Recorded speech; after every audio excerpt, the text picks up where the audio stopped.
азыр эмес деген сөз өтө ылдамдык менен эч качанга айланып барат. Өткөн убакытты кайтарып алып келүү мүмкүн эмес. Ошондуктан жакшы амалдарды жасоонун күнү мына ушул күн. Ошон үчүн мына эртең жасайм деген жарабайт. Азирети Умар разияллаху анху мындай деген: 4 нерсе эч убакта кайтып келбейт. Айтылган сөз, атылган ок, өткөн өмүр, колдон чыккан мүмкүнчүлүк. Биздин ар бир саатыбыз белгилүү бир мүмкүндүктү алып келет. Ошол мүмкүндүктү дал убагында эмерип кала алсак, бизге өтө зор пайдасы тиет. Болбосо андай мүмкүндүк кайра кайрылып келбегендиктен андан түбөлүк ажыраган болобуз. Ошондуктан мүмкүндүк болуп турган чакта ишибизди кийинкиге калтырбоого тырышуубуз кажет. Ишти кечиктирүүнү жакшы билгенибиздей, аткарууну да жакшы билишибиз керек. Биз ар дайым бир нерселерди кийинкиге калтыра беребиз. Болбосо ошол кийинкиге жылдырып атканыбыз өзүбүздүн өмүрүбүз экенин туйбаганыбыз өкүнүчтүү. Ошондуктан ишибизди кийинкиге калтыруу өзүбүзгө зыян тийгизерин ойлонолу.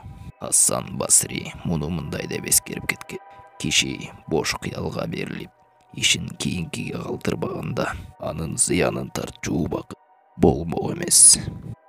Ишти кийинкиге калтыруу жалкоолук, кашаңдык менен эптекейликке алып барат. Кишиге жумуш жасап аткандай ишеним туудурат. Анын маанайын чөгөрүп, кызык болсун жерге жетирип коет. Алланын алдындагы парз болгон кулчулуктарды орундоону да эч качан кийинкиге калтырууга болбойт. Акыл эси ордунда болгон мусулманга балагатка жеткенден тартып белгилүү милдеттер жүктөлөт.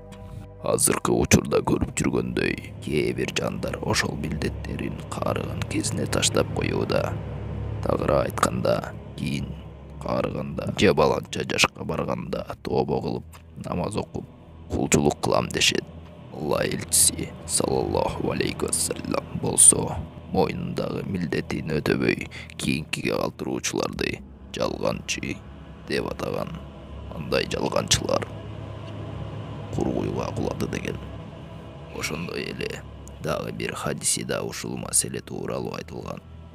Мактанып, текеберленип, бүлүк салуучу болбогула, жакшы жана пайдалуу соодадан башка соода кылбагыла. Ырысында алар жакшы амалдарды кийинкиге калтыруучу алдамчылар. Ишти кийинкиге калтыруу кишинин өзүн өзү баалоосун төмөндөтөт. Ошол эле маалда жашоого оң көз караштан, махабат маанайдан жана чыгармачылык күч-кубаттан ажыратат. Жумушун кийинкиге таштоону адат кылгандар андан арылуу үчүн эч нерсе жасабайт. Алар үчүн максаттарына жетүү мындай турсун, максат коюунун өзү кыйынга турат. Күндөн калсаң, айдан каласың, айдан калсаң, жылдан каласың.